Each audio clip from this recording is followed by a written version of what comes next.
वंदे पुरुषोत्तमम। सदाचार के बारे में हम लोगों ने सुने हैं, जाने हैं और पालन भी करते हैं। सदाचार शब्द जहां आता है, अर्थ है सत्य का आचरण करना, अर्थात बचने बढ़ने के पथ पे जो भी मलिनताएं आती है, जो भी बाधाएं आती हैं, उस बाधा को दूर करने का नाम ही है सदाचार। आज हम लोग जानेंगे परम दयाल चिची ठाकुर कौन सी 4 सदाचार के बारे में बोले हैं और ये 4 सदाचार हम लोगों को कम से कम परिपालन करना चाहिए, जिससे हम लोग निरोग रह सकते हैं और निरोग रहकर हम दीर्घ जीवी हो सकते हैं एवं मन बुद्धि चित्त सब परिशुद्ध इसमें सहजता के साथ होता है। सबसे पहला जो सदाचार की बात ठाकुर जी ने बोले हैं, शौच कार्य हम लोग करते हैं। हम लोग पेशाब के लिए गए, प्रकृति रूप से नियम है कि जब पेशाब के लिए जाते हैं, जो मल मूत्र त्याग करते हैं, उस रास्ते को सही से धोना, क्योंकि वहां से जो एक्सक्रीटेड त्याग होती हैं उसमें काफी सारे जो अनहाइजेनिक कंपोनेंट उसमें होते हैं और वो हमारे कपड़े में और शरीर में लगने पर बीमारी का संभावना ज़्यादा हो जाता है। इसीलिए इस पार्ट को अच्छी तरह से साफ करना।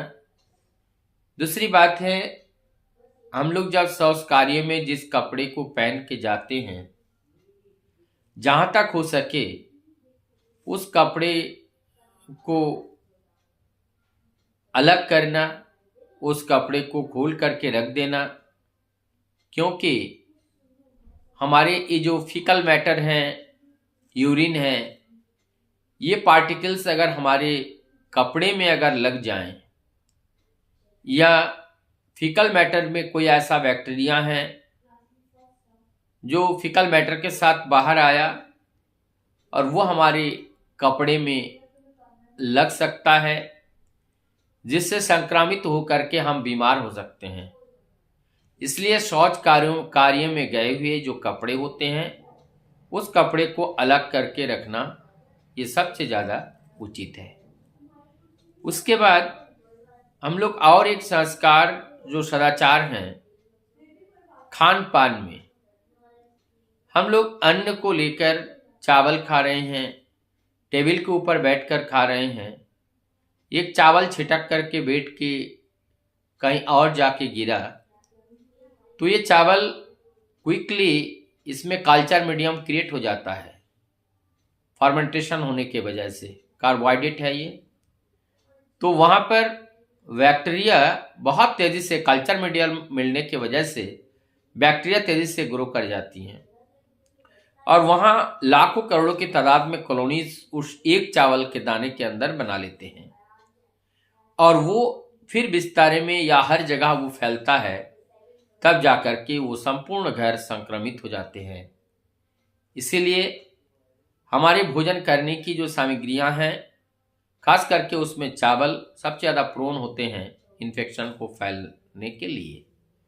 इसलिए चावल जहाँ तहाँ बैठकर नहीं खाना चाहिए और चावल में परिशुद्धता के साथ इसे ग्रहण करना चाहिए। इससे हमारी स्वच्छता ज़्यादा रहती है, हम निरोग रहते हैं और हमारे जीवन के लिए यह अत्यंत उपयोगी है।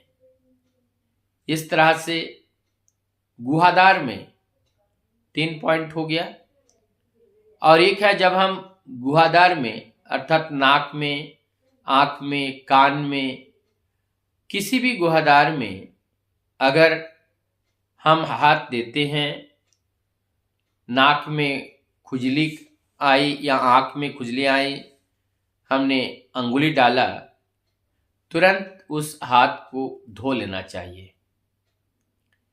नहीं तो हमने नाक में डाला, उसमें कोई वायरस या बैक्टीरिया हाथ में आकर के हमारे बॉडी के दूसरे पार्ट में पहुंचता है और जब पूरा बॉडी को घेर लेता है, फिर बॉडी से और दूसरे को वो इम्पार्ट हो जाता है। इसी प्रकार से ये संक्रमण एक से दूसरे में फैलने में आसान हो जाता है। तो इसलिए मूलभूत ये 4 जो सदाचार है, ये सदाचार दैनंदिन जीवन में पालन करके चलना चाहिए। लेकिन आज का जो सभ्य समाज है, सभ्य समाज में सदाचार नाम का कोई चीज है ही नहीं और इस सदाचार को तुच्छ मानकर इस सदाचार का पालन बहुत कम ही करते हैं। जहां मन आया वहां खाते हैं, जहां पे बैठकर मन आया वहां पे खा लेते हैं। इस बात को हम बिल्कुल जायज नहीं ठहराते हैं, क्योंकि ऐसे करने से बीमारी या संक्रमण की संभावना ज़्यादा बढ़ जाती है। इसीलिए सही तरीका से, सही मैनर से अगर हम भोजन को करें तो इससे ज़्यादा हम स्वस्थवान, बलवान और निरोग अपने आप को रख पाते हैं। ऐसे ये मूलभूत जो बातें हैं, इसको आचरण में लाना अत्यंत जरूरी है। लोग तब तक उसको कोई महत्व नहीं समझते हैं जब तक वो पीड़ित नहीं होते हैं, और एक बार जब पीड़ित हो जाते हैं तब उन्हें इस महत्व को अच्छी तरह से समझ में आता है। अब हमें ये जो बात है, सदाचार की जो बात लगातार बताई जाती हैं कि हमारे आध्यात्मिक जीवन में सदाचार का क्या महत्व है। महत्व तो है ही, क्योंकि हमारी जितनी परिशुद्धता होगी, जितनी स्वच्छता होगी, उतना ही हमारा मन दूषित कम होगा, उतना ही हम बीमार कम पड़ेंगे। तो हम संस्कार की ओर बढ़ेंगे और ये परिशुद्धता हमारी मन को और निर्मल करती है। मन को निर्मल का अर्थात मन को हम जिस वस्तु के साथ संलिप्त करते हैं उसी को आधार मानकर वो निर्मल या गंदगी उसी के आधार पर होती हैं कि किस वस्तु के साथ ये संलिप्त किया गया। तो हमारी सदाचार एक माध्यम है जिस माध्यम से हम अपने मन को निर्मल, अपने देह को निर्मल बना पाते हैं, क्योंकि निर्मल मन में ही उस परम पिता के जो परछाई हैं, वो परछाई निर्मल मन एक दर्पण की तरह होते हैं।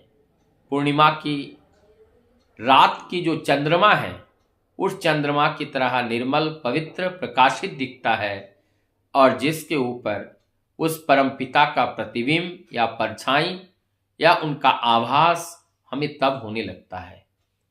जब हम निर्मल होते हैं तब इस वास्तविक इस जगत का जो स्वाद है वो हम चख पाते हैं, और जब तक हम निर्मल नहीं हो पाते हैं तब तक इस जगत के विषय वस्तुओं का उपभोग ही हम कर पाते हैं। वास्तविक तत्व का उपभोग या वास्तविक तत्व का बोध हमें नहीं हो पाती है। तो हमारी सदाचार हमें वास्तविक तत्व का बोध कराती हैं। हम उस सदाचार को पालन करके चलेंगे और इसी में ही परमपिता का जो बात है, जो वार्ता है, जो निर्देश है, वो निर्देश हमारी आचरण में मूर्त होगा, और जब ये मूर्त होगा उसमें एक आनंद आएगा, और उस आनंद का झलक, उस आनंद का रिफ्लेक्शन हमारे परिवार, समाज, राष्ट्र पर दिखेगा, जिससे संपूर्ण जगत एक बार आनंद एवं आलू से भर उठेगा और तभी सत्य युग का स्थापना होगा।